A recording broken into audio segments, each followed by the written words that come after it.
It has been a while since we talked about facial recognition in any way, shape, or form. It's interesting to note now that we're going to talk about it, it has to do with the SAAQ, which is about the worst thing I could think of when we try to talk about facial recognition, given what the fiasco, the mess that the SAAQ has been in for the past couple of years in Quebec. But that's the story.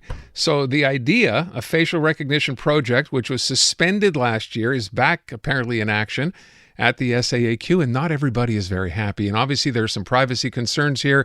So let's try to find out more. Danielle Miller Olofsson is a senior associate at Stikeman Elliot. And talking about, I guess in this particular case, why we should be concerned. First of all, thank you for being on the show. Well, thank you. The major concern here, as I said, I wasn't kidding. I mean, it's one thing to suggest the government's looking at this. That perhaps might be scary enough for most people. But then to suggest that it's the SAAQ, and you're thinking to yourself, wait a sec, have they not screwed things up badly enough already? Now we're going to let them do this. So what's the consideration here? I think the consideration, I think you've put your finger on it, is really more of an administrative one, and one linked to the rollout rather than to the technology itself. I mean, yes, the technology is a highly sensitive technology in that it's looking at things like retinal scans and facial recognition. But on the other hand, depending on how that information is treated, I'm not sure that it is any more controversial than any other personal information in the hands of a malevolent actor. So I think that what I'm trying to say is that I think that you can put the proper mechanisms in place to deploy this kind of technology safely. So people, when they hear facial recognition, that first reaction, despite the fact that I'm sure the technology has gotten much better over the years, and as you're suggesting, maybe it's not to be concerned too much with. You said the deployment. I mean, what was the way this was going to be deployed? Because originally it was put on hold, I'm guessing, because of that. Yeah, I think that there was my understanding, and my understanding is not perfect, but my understanding was that there was just there was inability to access certain information. It was not. It wasn't deployed in a way that actually made it accessible or transparent to to the individuals whose information was involved. So what's your concern now? I mean, I know the government, or at least the SAAQ in this particular case, is saying, look, this is the idea. We've had a year to kind of work out the kinks, if you will. But even before introducing it, they would like to have the public deal with this. Is that your understanding? Yeah, that is my understanding. And I think it's probably a healthy approach in that you can use this opportunity to involve the public and educate the public, because I think this is good technology. I mean, if you think that we can use this technology to reduce the instances of ID fraud and identity theft and things like that, and to just sort of dispel the sort of boogeyman aspect of all of this technology, I think that would be really healthy, to engage in a dialogue with the public. Although we also know that invariably there will be people suggesting this is a step too far. Yeah, absolutely. But yes, but if you also look at how much sort of facial recognition goes on anyway, I mean, our phones, many of us use that to unlock our phones, to unlock our computers. Right. I mean, there's, like it or not, there's an awful lot of surveillance going on anyway.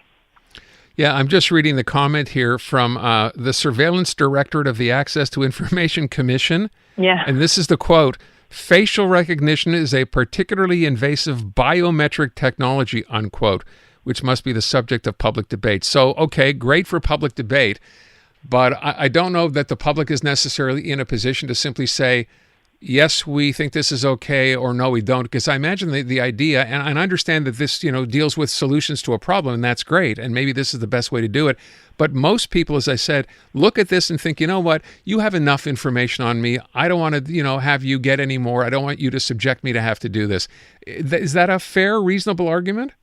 I think it is. I think it is a fair, reasonable argument. I also think it's probably a pretty accurate portrayal of how people react to this. But there are 2 points here. First of all, as you said, this is biometric information, so legally, barring sort of an exceptional law that gets passed forcing people to subject themselves to this photography,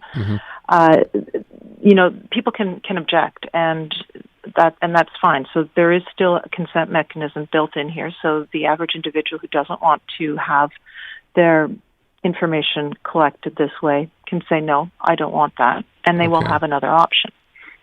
Okay, well, so there is that. Okay, and that's good. I'm thinking in the case of the SAAQ, and again, this is a government ministry, but it's not the government. We have our photos on licenses now, right? That's something relatively, I was going to say relatively new, the past few years.